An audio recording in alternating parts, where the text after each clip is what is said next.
Okay, if you've got a cell phone, go ahead and turn it off or put it on airplane mode or silent.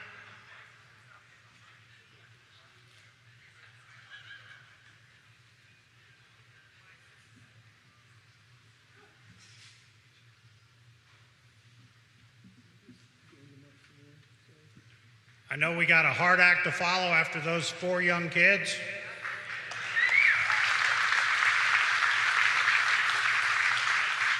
And we found them at Fort Fisher at the grand opening. So those kids are great, and the mom's got them under control.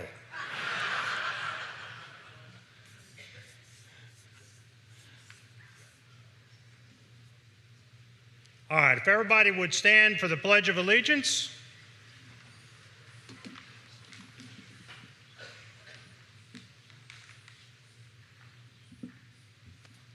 I pledge allegiance to the flag of the United States of America and to the republic for which it stands, one nation, under God, indivisible, with liberty and justice for all.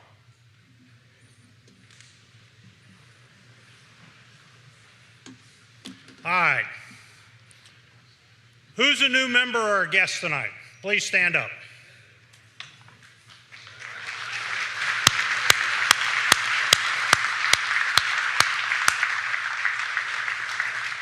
I know everybody gets started with me saying this, but welcome to the largest round table in the country.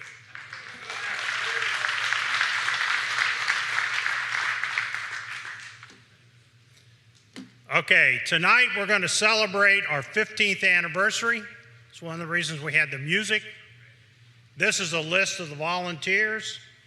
Would all the current volunteers please stand up? There's 63 people that it takes to run this thing when you look at everything we do.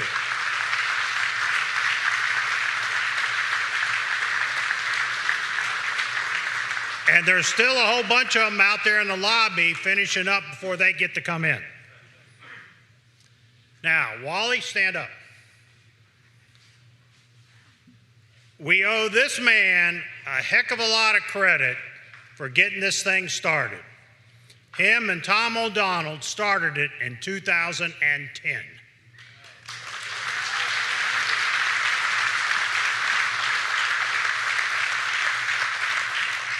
Now, he doesn't want me to tell this story,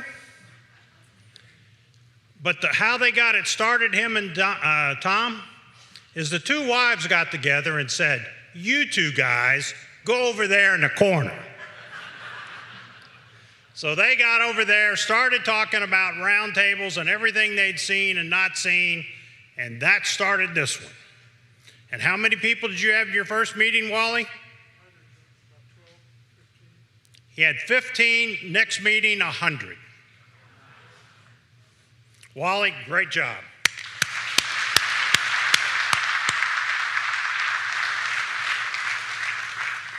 Okay, this is some of the former members or former volunteers.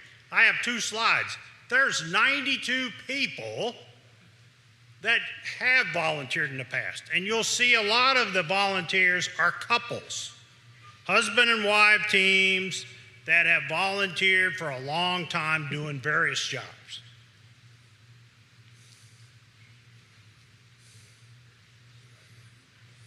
You can't make an organization like this work without good volunteers.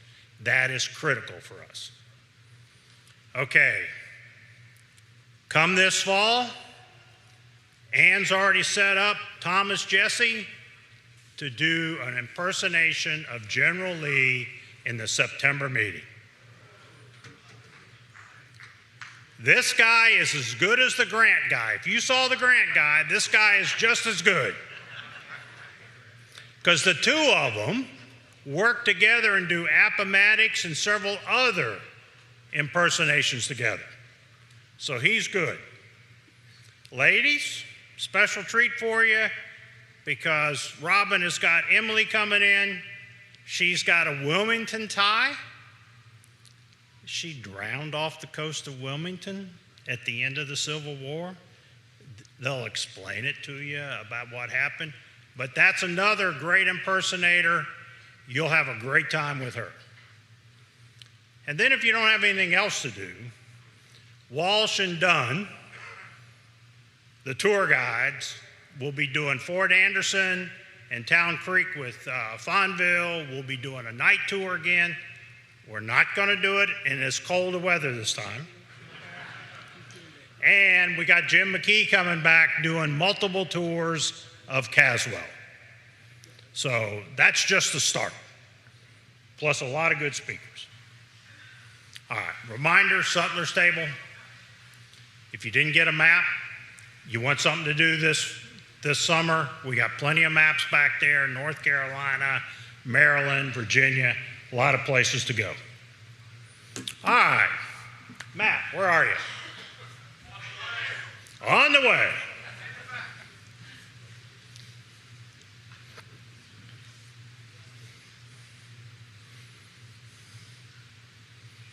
Okay, we're going to do 50-50.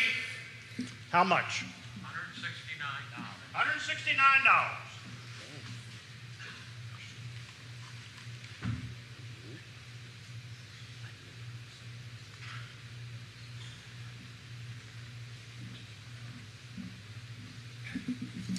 Okay, the winner of $169 is 6351254. 6351254. Who's the lucky person?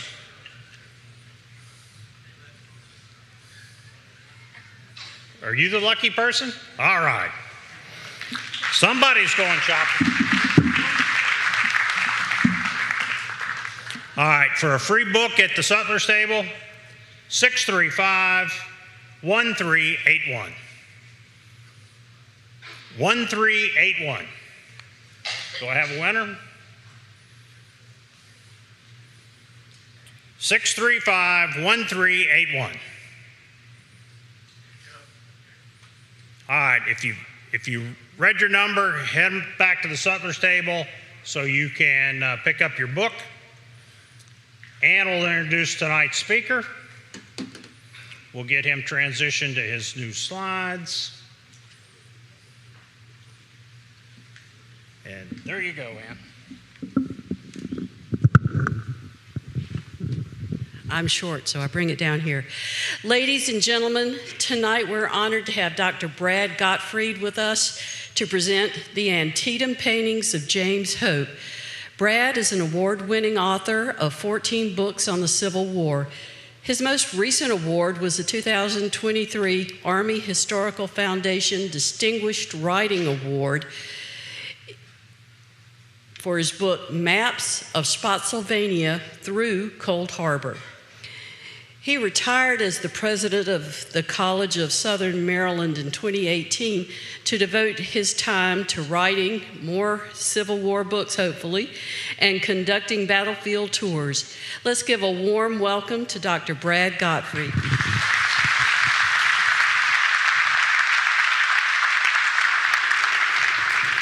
Well, it is absolutely wonderful to be here. I come to many Civil War roundtables, and I've never been to one like this one, I have to tell you. Typically, this is amazing, it truly is.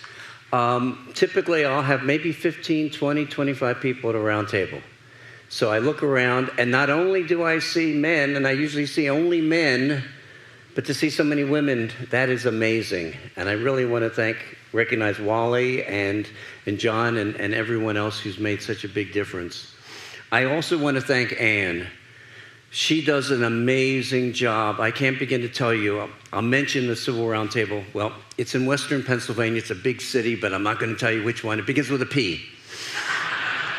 The morning of my presentation, he says, oh, are you ready to come? Ann, on the other hand, regularly contacted me to make sure I was comfortable, I knew what to expect, etc. So thank you, Ann, for what you've done. A slight revision.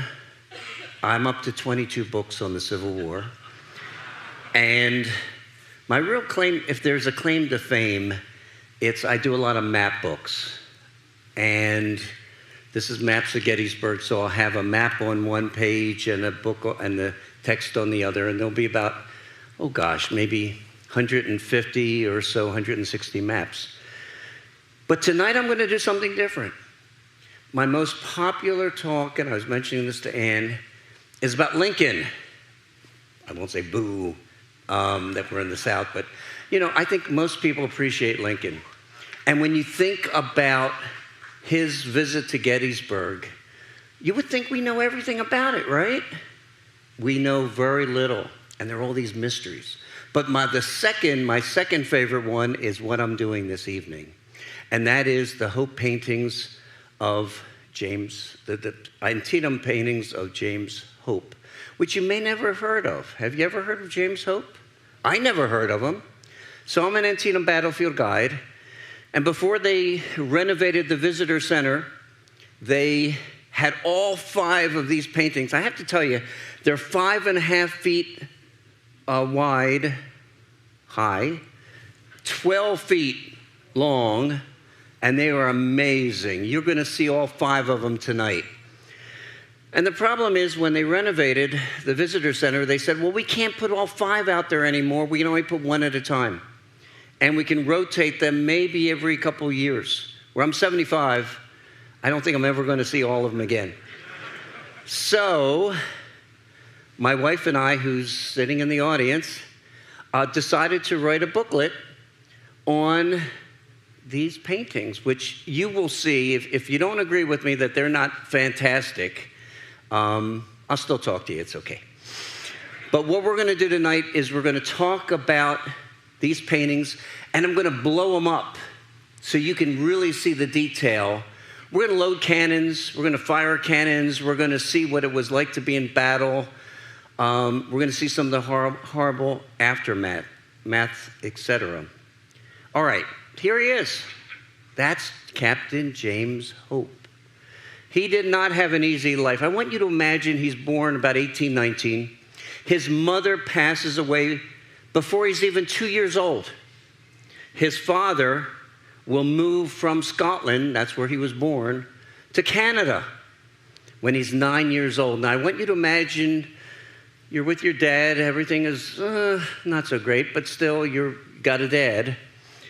The dad will die when he's 16 years old. And he's penniless, he's homeless.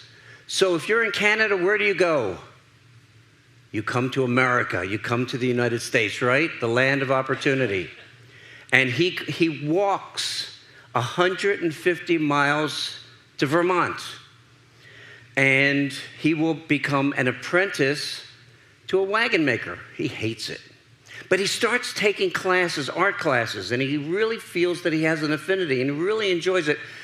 And then he gets married. And what happens when you get married? You need a steady income, right?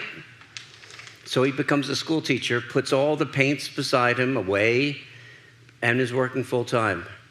And the next part of the story, I don't even like to think about. I got to tell you a little bit about it.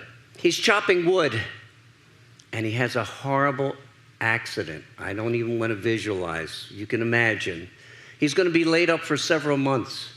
And while he's there, he picks up the paintbrush, and he starts painting, and he gets commissions. And he says, you know what? I think I can support myself as a professional artist. So he goes in that direction. Vermont, though. Is there a big population of Vermont? Obviously not. So he moves to Montreal, Canada. Anyone been up in Montreal, Canada in the winter? You want to be here, right? He says, I can't do this.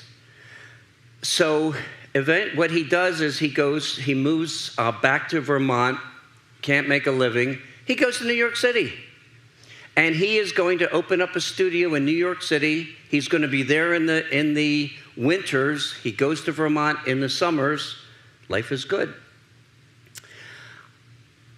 At the outbreak of the Civil War, he's 43 years old.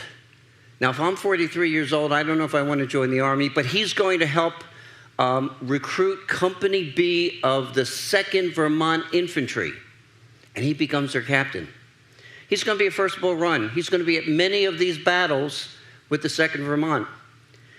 until December 20th, 1862, when he's mustered out for, and I'm going to use quotation marks, a persistent illness, whether that's malaria or whatever, we don't know.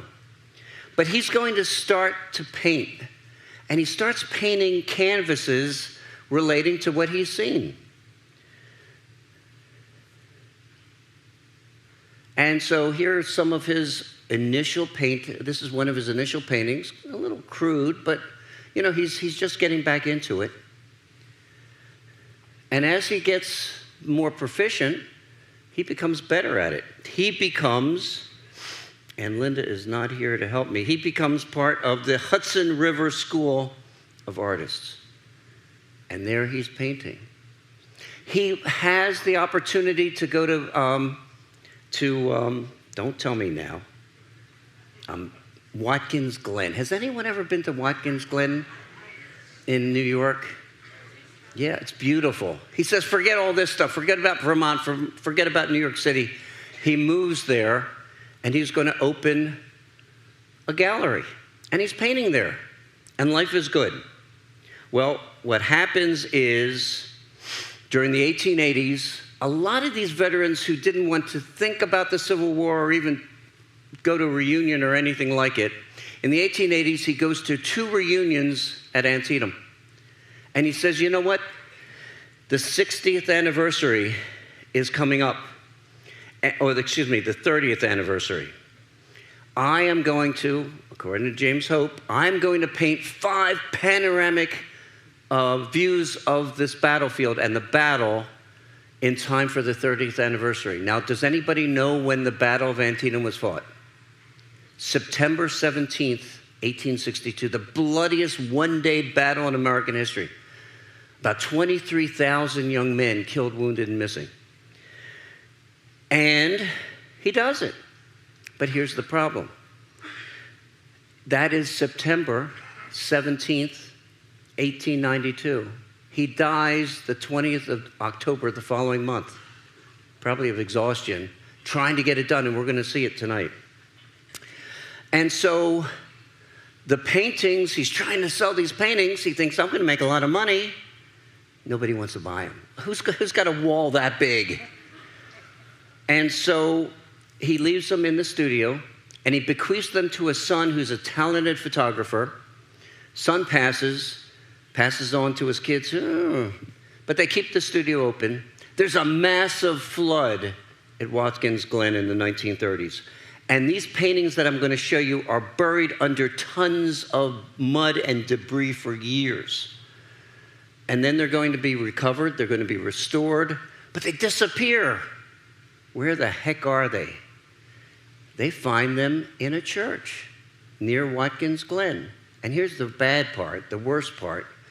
They have been hammered into the eaves of the church with 6-inch nails. You can imagine birds and rodents doing all kinds of things to them. Well, the Park Service finds them and buys them for $5,000 for all 5. Pretty good. It's going to take them over $30,000 to restore them. And so they were in the visitor center, but now they're in storage. Okay, so that's his story. Are we ready to talk about Antietam? Now, how many of you have a sense of, I know this is North Carolina, you had some big battles here, but has anyone ever been to the battlefield of Antietam? Let me see some hands. Oh, good, okay. This was, as I mentioned, the bloodiest one-day battle in American history. Oh, there we are. You got 2 Army commanders, old Robert E. Lee, who I guess is going to be coming to visit you. You might want to ask him what happened at Antietam. And his counterpart, George McClellan, who has a horrible reputation of being slow. And I'm not going to spend a lot of time talking about Antietam because I want to talk about these paintings. But I want you to imagine that Lee and McClellan and John Pope, the Confederate Army, the Army of Northern Virginia, has spent all of its time in Virginia. And Robert E. Lee and Jefferson Davis, the President of the Confederacy, say, it's time to push the issue. If we're going to be independent, we need to invade the North. We need to get into Pennsylvania. And Robert E. Lee, right after the Second Bull Run campaign, will begin moving north into Maryland. He's heading for Pennsylvania, never gets there. He's going to have to fight it out at Antietam. But imagine you are in the White House, the Executive Mansion, and you know Robert E. Lee is heading toward Pennsylvania. That's going to be a nightmare. And he's going to tell McClellan, the Union commander, 3 things. This is your marching orders. Number 1, do not let Lee get into Pennsylvania. What a nightmare that would be. Number 2, don't let him attack Washington or Baltimore. And equally importantly, drive Lee back across the Potomac River. And that's what this is all about. So if you go to the battlefield of Antietam, that's what it looks like. You have Antietam Creek, you have high ground, you have some great roads, etc. And what we're going to see from here on out is how this battle is going to be portrayed by a veteran. So why don't we get right to it? And this is something I added just for you. And by the way, I don't usually wear a sport jacket. This is out of respect for you. I'm boiling hot out in here under these lights, but this is for you, and I want to thank you for coming. This is where the first painting is going to be Artillery Hell. So if you have a sense, you may not be able to see it. That's a Dunker Church right there, and that's about it. Now, you ready? Boom. That's his first painting. 12 feet long. Holy cow, 5.5 feet high. And what I'm going to do, and what I did with Linda, my wife, is we cut it in thirds, and we're going to blow up the different sections. But what we're going to see here is the Dunker Church right over there. This is called Artillery Hell because Lee has about 19 artillery pieces on the high ground, and we'll talk about that. We're going to see a Union division under John Sedgwick moving forward to attack the Confederates. All right, so a lot of things to see, so let's get to it. There it is. So this is the left side. Let me go back. So what we've done is we've just blown up this panel, okay? So you can really see what's going on. And I don't usually have letters, but because I'm here and I have a couple screens, I thought it would be easier. Okay. For one thing, you've got lots of artillery pieces. These are Confederate artillery pieces under Stephen Lee. The Yankees are attacking from this direction. They're coming this way. So what the heck is this one doing firing in the reverse? I have no idea. But it still shows you a cannon in action. Now, we don't really appreciate horses. When was the last time you appreciated a horse during the Civil War? You know, people rode them. They were generals. They were colonels. They were couriers. They pulled wagons. They pulled limbers. This is a limber right here. And this is an ammunition chest. In fact, you'll see lots of ammunition chests on this battlefield. They contain the shells. Anyone know what else? They need more shells than just those in that limber. So what else do they have? Each cannon. A caisson that has 2 ammunition chests and a spare wheel. But that's not going to be anywhere near these guns because if a shell explodes nearby, it's not going to be pretty. But look how docile these horses are. All right? Now watch this. Do you see this? You see those are dead Confederate bodies. These are cannoneers. Where did he get that from? Well, let me show you. After the battle, this was the first battle the photographers came after. No one had ever seen a Civil War battlefield before. And look at that, Confederates dead in front of a broken down limber right over here. And watch, go back. Look at that. You see where he got that from? Yeah.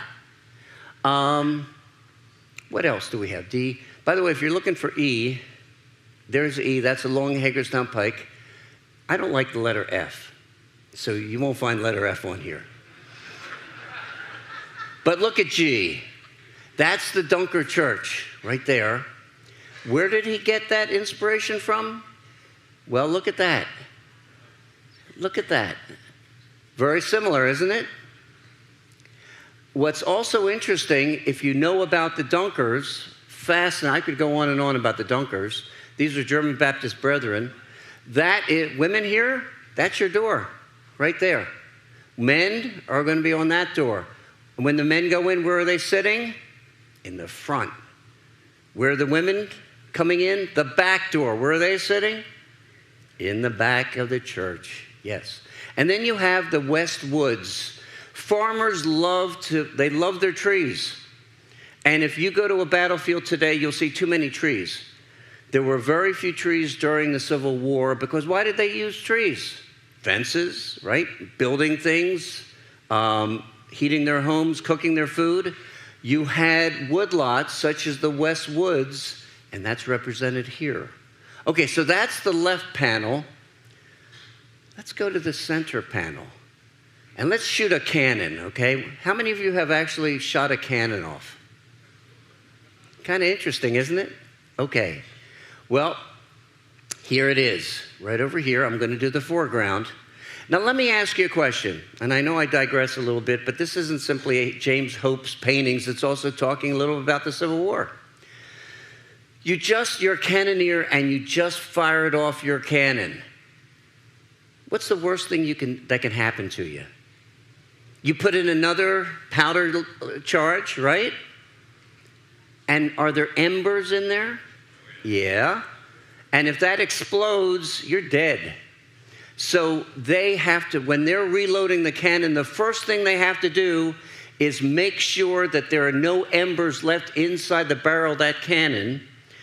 And what we have is number 1, number 2, number 3, number 4. Okay?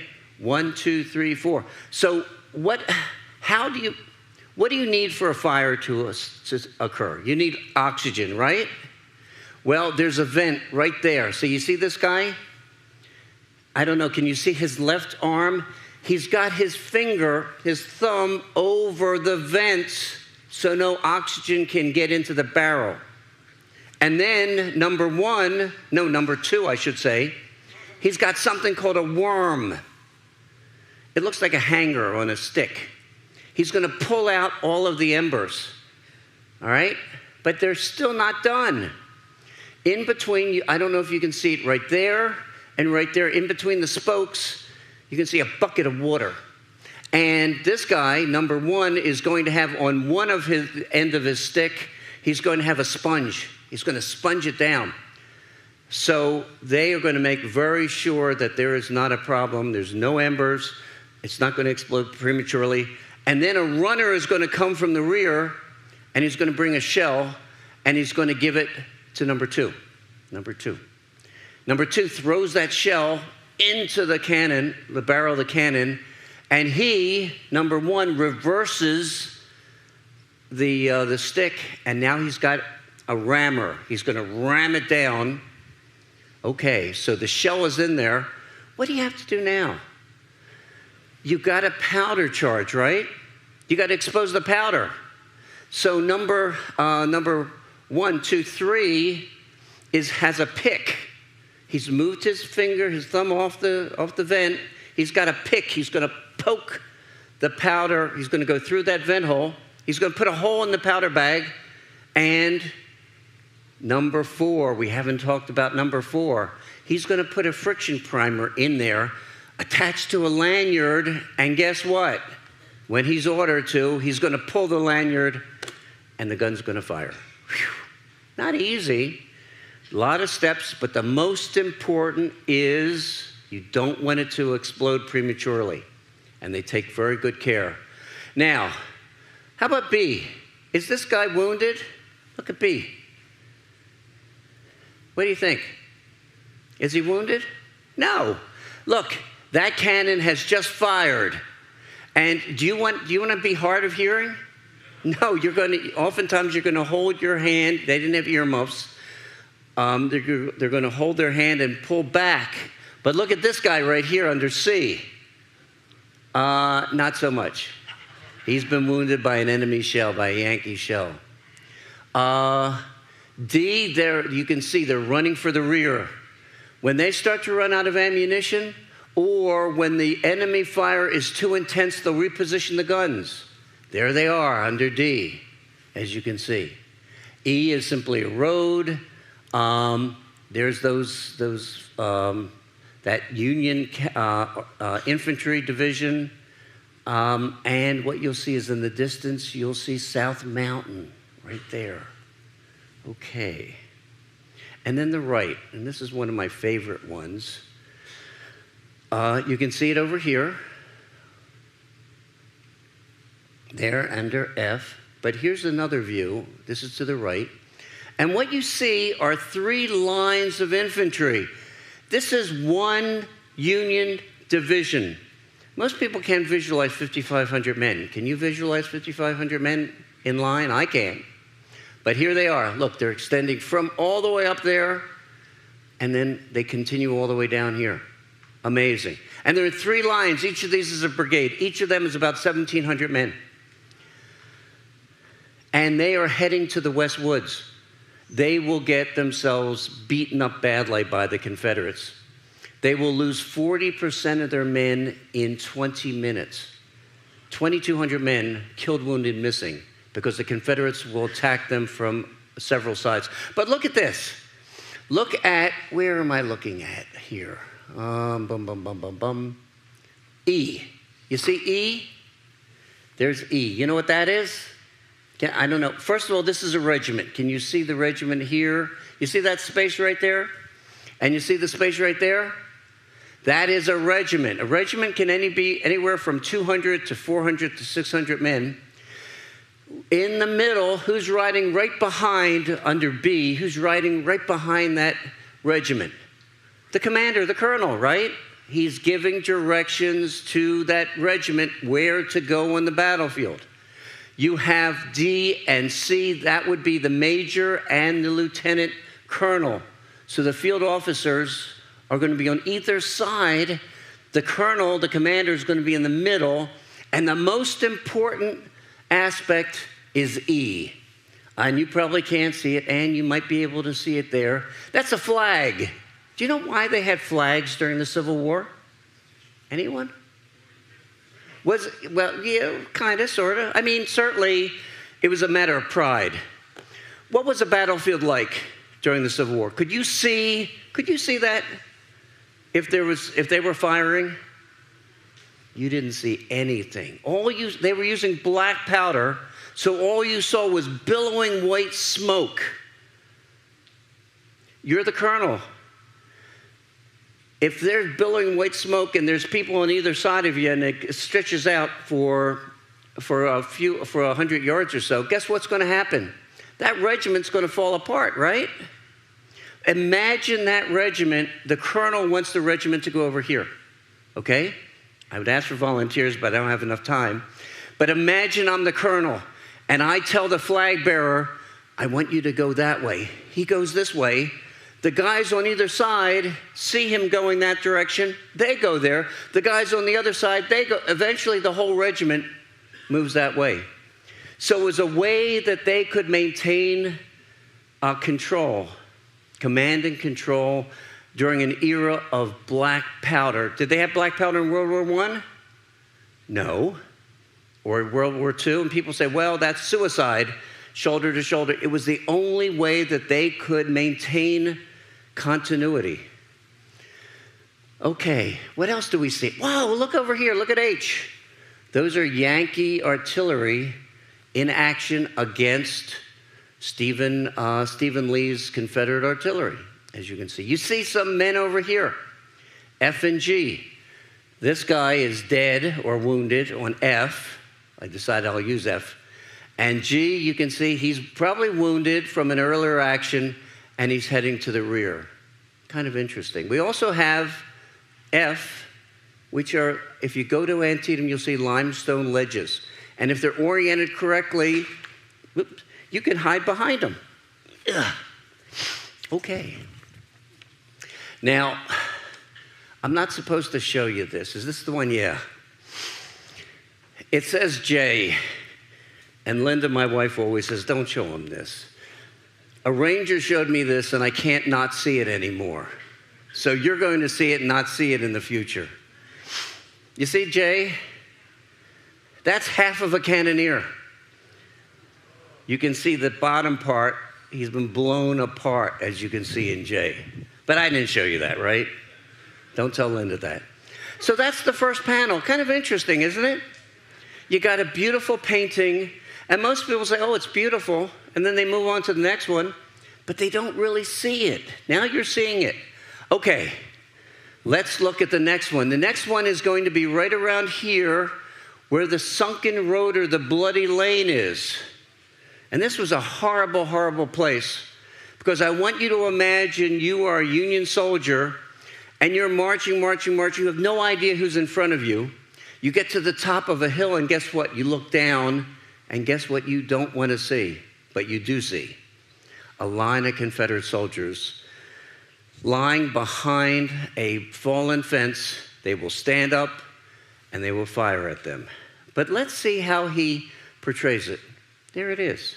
It's called the Fateful Term because these Union soldiers, there's 2 Union divisions, about 11,000 men, are marching, and then they're going to have to turn to head toward Sharpsburg. And what you're going to see here are, you're going to see this thing on fire, as you can see. You're going to see, oh, look at these guys right in the foreground. They're important. You're going to see, look how he put Sunken Road and the fight there, all the way to the right. Some fighting over here and over here, Sunken Road over here. You'll see some farms.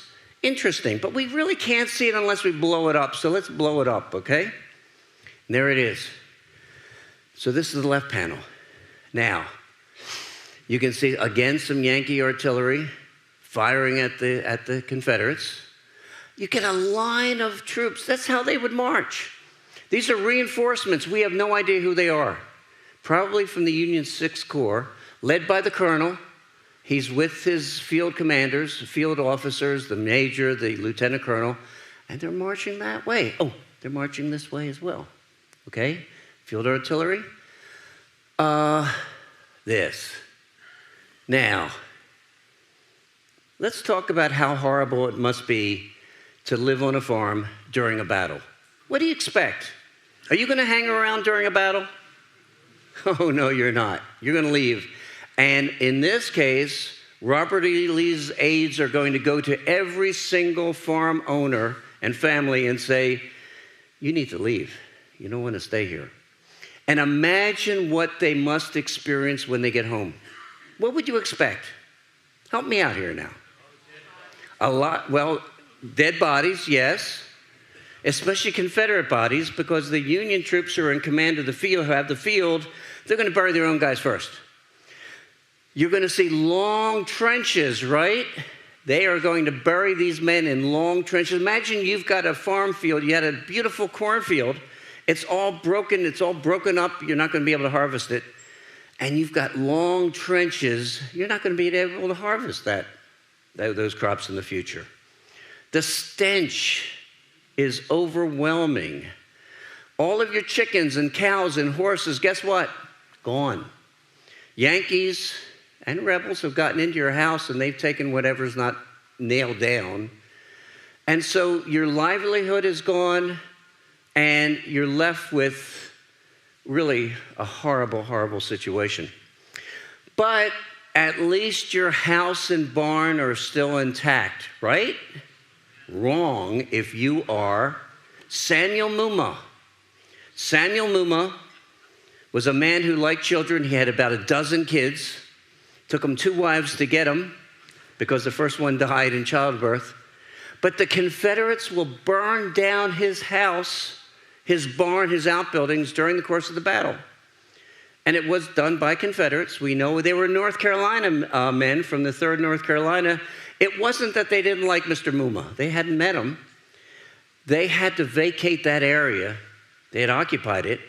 And they were afraid that the Yankees are going to get into his house, his barn, his out, and shoot him sharpshooter. So what do? You burn them down. And here it is. So he's going to represent that as C. See that? D, look at this. You see these guys? According to James Hope, that is the commander of the army, McClellan. You've got the Muma Farm Lane as I, as you will see. And then here, there's a lot of Union troops who are fighting individually. Now, do you want to be this guy standing up? No. He's an officer. And the officers will have a disproportionate number of casualties because they have to be seen. And not only will their men see them, but the enemy will also see them and shoot them. Look at F. F is using one of these limestone ledges to fire. How about G? Is he wounded? No, he probably rolled on his back and he's just loading so he doesn't have to stand up. But look at H. What do you think? Does he look like he's wounded? Yeah. So that is the middle panel. Let's go to the right panel.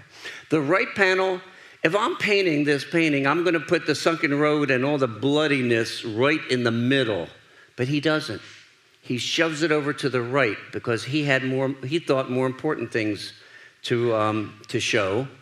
And what you have is a couple of interesting ridges. First of all, you got a lot of A. If you've been to Antietam, you know that the terrain is very rolling, and that's all it's showing here. You have two if we were in Colorado, they would call this a hill. All right, that's South Mountain, B is South Mountain. In front of it is Elk Ridge. How many of you have been to Harper's Ferry? Let me see some hands. At the end of Harper's Ferry, you got Maryland Heights, high, about 1,500 feet. That's the end of Elk Ridge.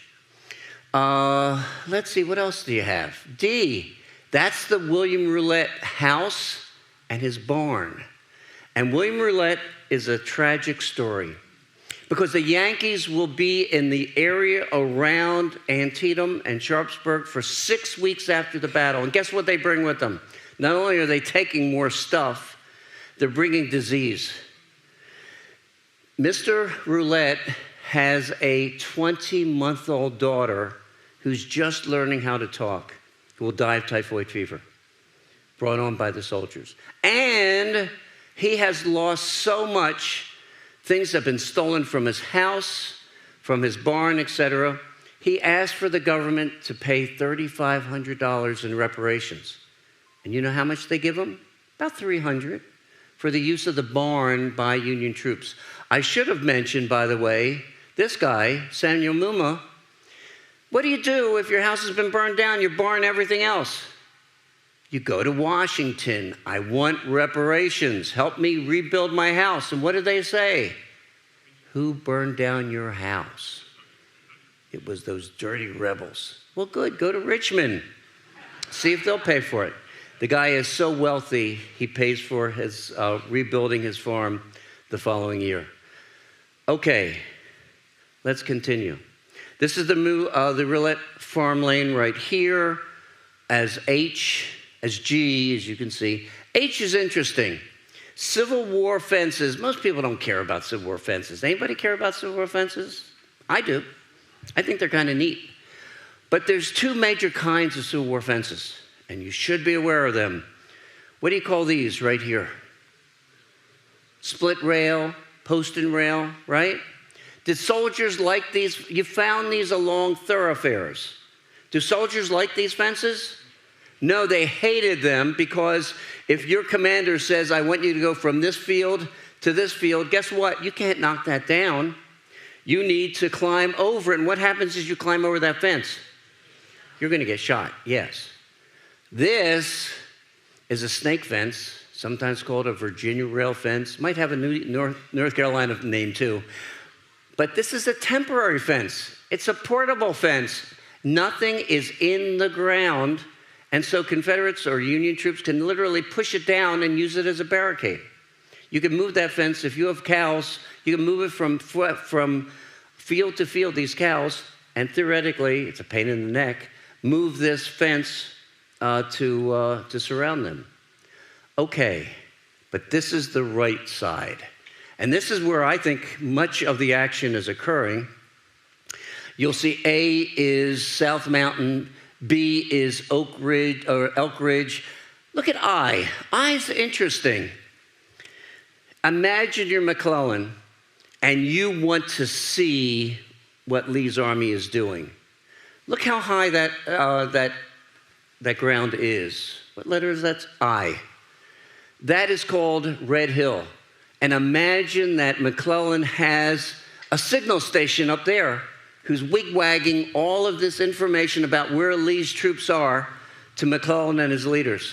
Right there, Red Hill, number I. Now, here's the fight. This is the bloody lane right here, F. A lot, I mean, we're talking about 6,500 casualties in about 3.5 hours. And we're going to see the bloody lane, the aftermath. It's just horrible. You can see that there are 2 lines of Union troops. These are 2 divisions. So E is probably William French's division, and this one right here is probably Israel Richardson's. 11,000 men, and they're attacking the Confederates here and here. Now, I want you to look closely, because you'll see some of these men are not attacking. You would think the Yankees are attacking the Confederates in the sunken road, right? But can you see? Well, you may not be able to see it. They're actually shooting this way, that way. These are Confederates who have been ordered to counterattack, to leave the sunken road. I'll tell you, I wouldn't want to leave the sunken road. If you're a James Longstreet supporter, he did not do very well in this battle. And he orders his men, some of them, to leave and counterattack, and they're going to get busted up pretty well. But a lot of these bodies, more than this, there's going to be a lot of Union dead and wounded attacking the sunken road. And then right here is the 6th Corps. The 2nd Vermont, according to James Hope, is somewhere on this line. Interesting. Okay. All right, we've done 2. Oh, should we do a 3rd? Yes. I don't know what I would do if you say no. I'd say, well, thanks for coming. Now, let me explain a little bit in more detail.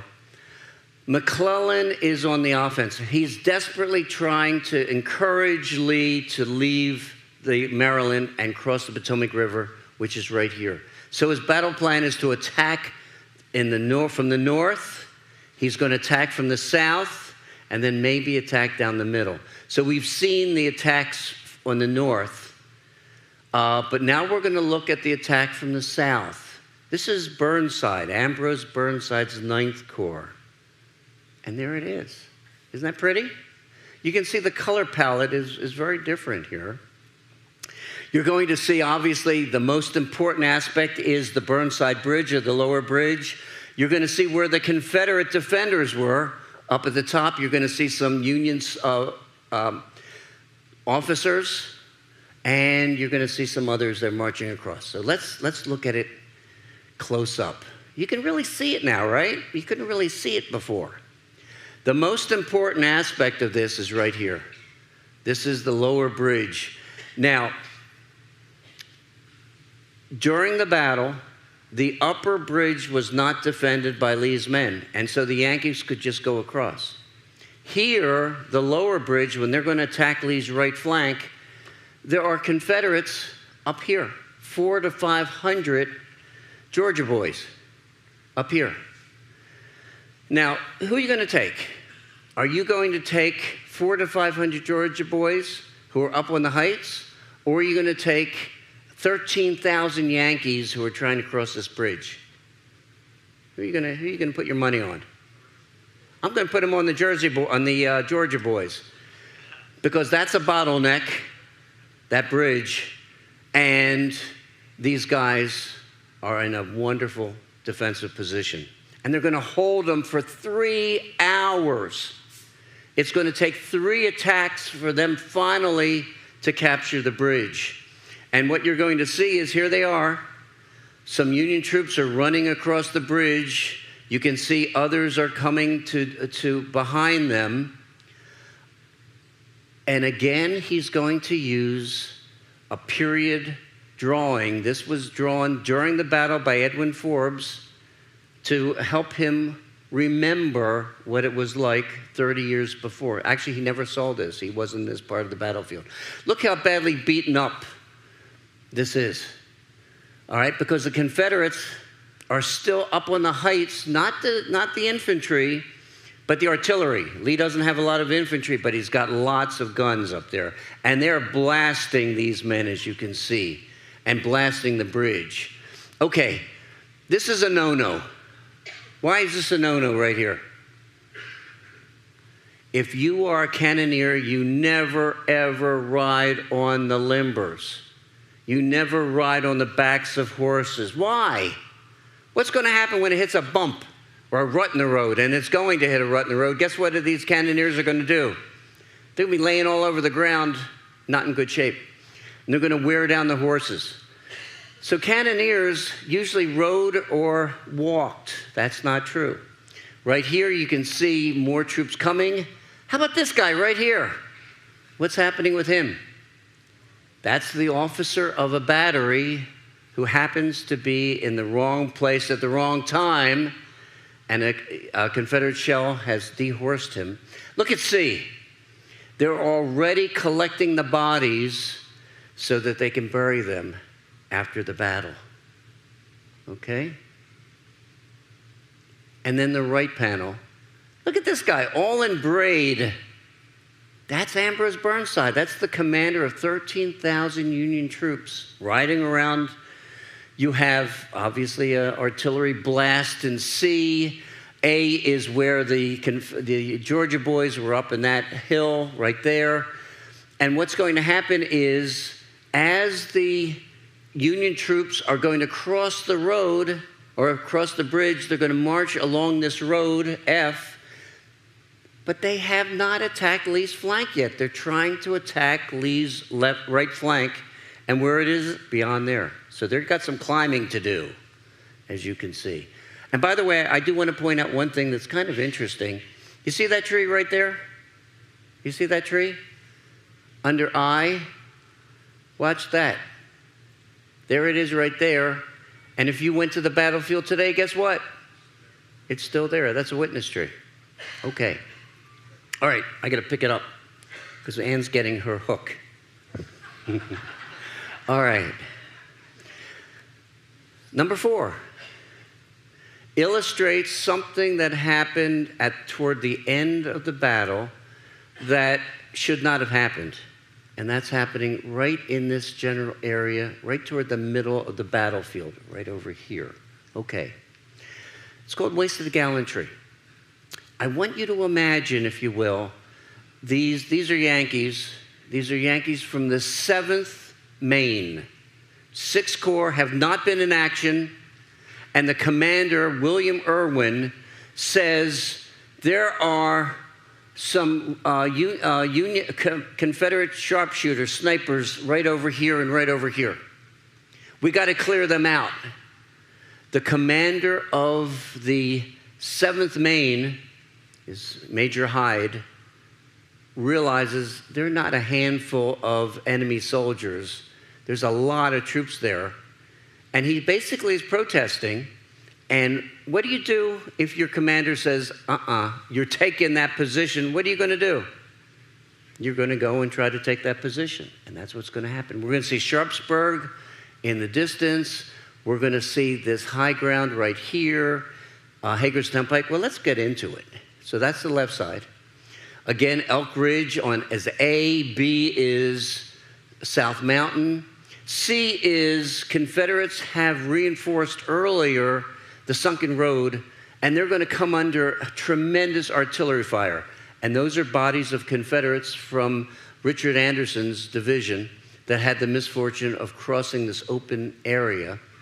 This is the head of the 7th, because as they're moving forward, let me show you, as they're heading forward, they realize, holy cow, it's not a handful of enemy soldiers, it's a full Confederate brigade I'm up against. And they say, let's get the heck out of here. And boom, they're going to start moving. They don't just turn and run. they're going to start turning to the left, as we're going to see. Okay, so you can see them turning to the left. Look at G. Bless you. Where was Robert E. Lee during the battle? Right there, G. And we're going to see another spot. That is, he likes the high ground. He's going to be with dozens of his cannon. There's a cornfield. Now, this is the Bloody Lane right here. I want you to imagine you're a member of the 7th Maine, and you have to march over. Let me go back again. You have to march over. Here's the Bloody Lane right here. This is where the Confederates were. You have to march over, and you're literally climbing over Confederate bodies in a horrible situation to get into line and to drive away these Confederates. Okay, so let's go back. Okay, got that. All right. These guys are exposed not only to enemy artillery fire, their own artillery is firing and shooting some of them. This is, again, A is Cemetery Hill, where Lee is, as you can see. This is C and D. The D is the Piper, Henry Piper barn. That's his house. Barns were usually bigger than the homes. Henry Piper was an interesting guy. He's going to come home, and a lot of his materials and a lot of his personal belongings were missing. And he is going to be allocated $2,500 from the federal government. And you know how much he collects? 0. Because you had to prove that you were a loyal Union citizen to get any money. He was a slave owner. He owned 3 slaves. He could not produce the affidavit to prove that he's a loyal Union civilian, which he wasn't, so he got nothing, and that was not unusual. Okay, Sharpsburg, right here, 1,300 souls, 1,300 people. Just as at Gettysburg, the town was occupied by Confederate soldiers during the battle, and unlike Gettysburg, it will be hit by massive amounts of Union artillery fire. Every house in Sharpsburg will either be destroyed, burned down, or badly damaged from Union shells. There were 150 slaves and 50 slave owners that lived in Sharpsburg during this time. Okay, and then if we go to the next one, yes. This is the right panel. Again, A is the sunken road, the Bloody Lane right here. You can see Hagerstown Pike. That's one of the reasons why Lee picked this battlefield, because you'll never guess where Hagerstown Pike goes. Anyone? Hagerstown, right. Very good. I'll bet you know who's buried in Grant's tomb. And 5 miles north of Hagerstown is Pennsylvania. So, but look over here in this area. You see these hills right here? These ridges? These ridges, it's Reel Ridge, R-E-E-L. That's where Lee is also going to spend some time. He's got dozens. In fact, look at all the artillery puffs. He's got lots of artillery fire there. Interesting. And if you ever visit Antietam, you will see a sign that says it's owned by the Battlefield Trust. They have purchased the land to preserve it. Okay. And finally, number 5 is the aftermath at Bloody Lane. This one was so badly damaged that they could not retrieve it. And you're going to see when we do some close-ups, they don't look as nice as the others because it was basically destroyed. But fortunately, James Hope had painted something, a smaller version of this. It's with the U.S. Army in one of their museums, and they were able to expand it to 12 feet. But this is, as you can see, the aftermath of this horrible, horrible fight for the Bloody Lane. So let's do the left. So if you came after the battle, this is what you would see. Is there an A there? Oh, there it is. Okay. So A is obviously all of these bodies. Now let me go back and explain. This right here would be the 6th Alabama of Robert Rhodes's brigade, and around the curve would be North Carolina boys from General George B. Anderson's brigade, okay? All right, so let's go over. So what you're going to obviously see is dead Confederates in the sunken road. You expect to see some dead Yankees, right? Because they're attacking the sunken road. But what you also see are a lot of, look at B. You see dead Confederates because, foolishly, James Longstreet saw these Union attacks being repulsed. He said, men, let's counterattack. And they're going to get blasted to pieces and have to return. This is, you can see Elk Ridge, E, and sort of behind it, a little bit maybe South Mountain. Okay, that's the left. Oh, and he's using Alexander Gardner's photographs, as we'll see. This is the middle panel. This is really a close-up of the 6th Alabama. And here's where the North Carolina boys would be. Unfortunately, he didn't, I guess he ran out of paint or something because he doesn't add their bodies over here, but they're certainly there. Now, I want to show you something and how he uses some photographs. Are you ready for this? First of all, look at this guy. You see D? Many soldiers after the battle, after the war, talked about a dead Confederate soldier who was perfectly balanced, like he's still alive, dead. Now I want you to look at this one. You see that head in E? Can you see that head in E? Now watch this. Look at that. Can you see that? Can you see that head? Yeah. Now look at this guy. You see that? You see that? Now watch. You see that? So he's using photographs to help him, as you can see. But a lot of dead bodies, horrible situation. This guy looks different. This is Lieutenant Colonel James Lightfoot, who's supposed to be dead. Guess what? He wasn't dead. He wasn't even wounded, but he thought he was.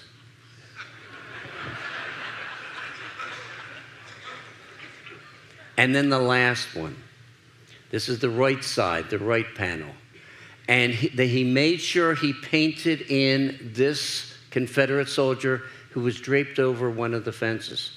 Because many of the veterans talked about a Confederate soldier who had been shot 8 times and was laying over the fence. He added him, as you can see. Lots of different uniforms, as you can see, but still just a horrible, horrible scene that he's painting. So this was the adventure that Linda and I took to really examine the Hope paintings. They're pretty, but they mean so much more.